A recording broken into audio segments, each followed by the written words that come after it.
An island filled with mystery and horror, monsters surrounded by monsters. But in order for a second chance, these monsters were journeying to the land of the gods in search for the elixir of life. But this isn't your regular Lord of the Flies island with some kids throwing rocks at each other. This island is filled with deadly creatures ranging from bugs that will turn you into a nice looking bouquet of flowers to gods that make Goku look weak. And before I get angry Dragon Ball fans coming at me, yes, I get Goku legit solos anyone. I get it. It's the hyperbole.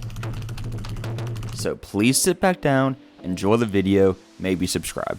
Anyway, Hell's Paradise is an anime filled with mystery and action that has a chance to be one of the best new gen shonen, comparing to the likes of Chainsaw Man and Jujutsu Kaisen. And on the scientific scale known as the vibe meter, it really is awfully close to Chainsaw Man, with absurd monsters, emotionally stunted MCs, there's even a couple of deranged female characters for anime fans to simp for. But where Chainsaw Man might turn off people is its horniness, and Hell's Paradise improves on this issue by not having any horniness, at least by episode 7. And don't get me wrong, Chainsaw Man is a great anime and people should watch it, but it is hard for me to recommend it to my non-anime friends, especially when Denji's whole motivation is to touch boobs.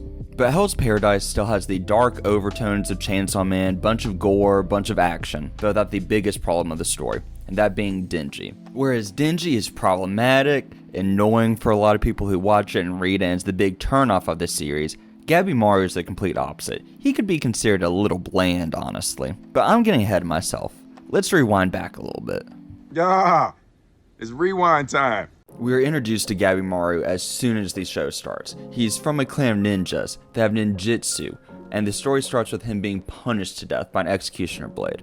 But he's too good for it. He is simply built different, so it can't cut his neck. They then try to burn him, but again he's built different, and he can't burn. They try many other methods, but he just won't die. So eventually they decide to give him over to the Shogun's executioner, someone who will be able to kill him. And he goes willingly because the whole time he's saying he wants to die. But as soon as the Shogun's executioner, Sagiri, decides to end his life, he dodges out of the way.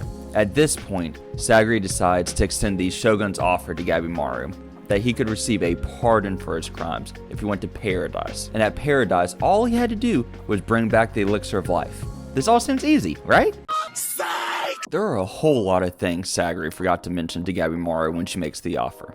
The first being that the island is filled with some wildly dangerous creatures. The second is that there are other convicts that are offered this deal, and only one person can bring back the elixir. And they don't care if he killed the other convicts. And finally, the convicts are given an executioner, so Sagiri for Gabimaru. And on the island, the executioner and the convict have to work together in order to get the elixir of life. Because it doesn't matter if you return just the elixir, you have to return with your executioner in order to get the prize of the pardon. Which, I mean, this still should be easy. Gabimaru is basically a god, he can do this weird fire ninjutsu.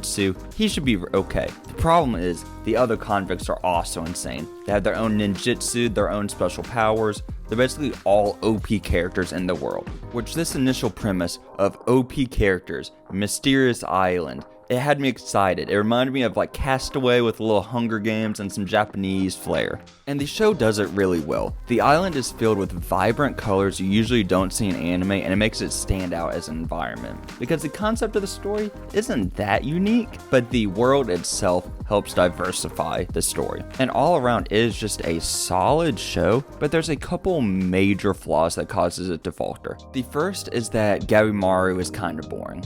His only motivation so far is that he wants to see his wife again, and through flashbacks, we're given some details about their relationship, but not a whole lot. And that is one of my largest problems, because for his whole motivation to be his relationship with his wife, and we never really see his relationship with his wife, it just doesn't feel very fleshed out. I think what would have really helped is if we had seen them interact before he was caught. Maybe some interaction between the two, because all we see is flashbacks, and I feel like that doesn't hold the same amount of weight.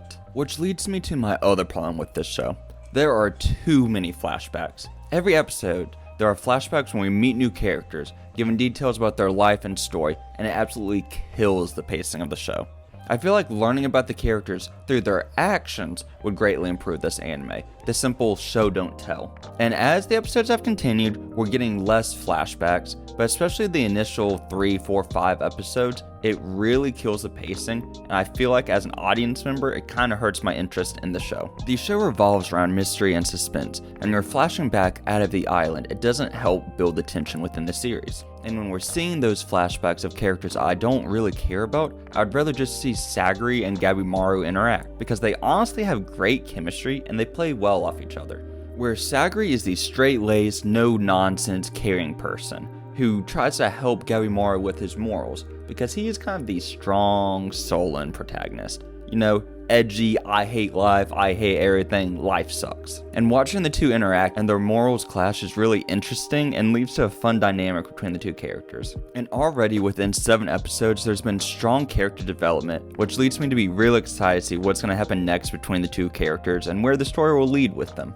Overall though, Mappa did a great job with this anime. The scenery is amazing, it's full of colors and creatures that are really brought to life through the animation. And I'll fully admit, most of the action is really well done and interesting to watch. So if you're looking for a really cool show with some great potential, that has a little bit of problems with pacing, and some characterization that needs to be worked on, I would definitely recommend it. A little less flashbacks, a little more action, and it would be a great show. Whoa. Don't leave yet. I just want to say thank you for watching. Make sure to subscribe. I post every once in a while. Sorry I haven't posted much, but if you want to see anime, manga, manhwa, let me know. I'll see you guys next video. Peace out.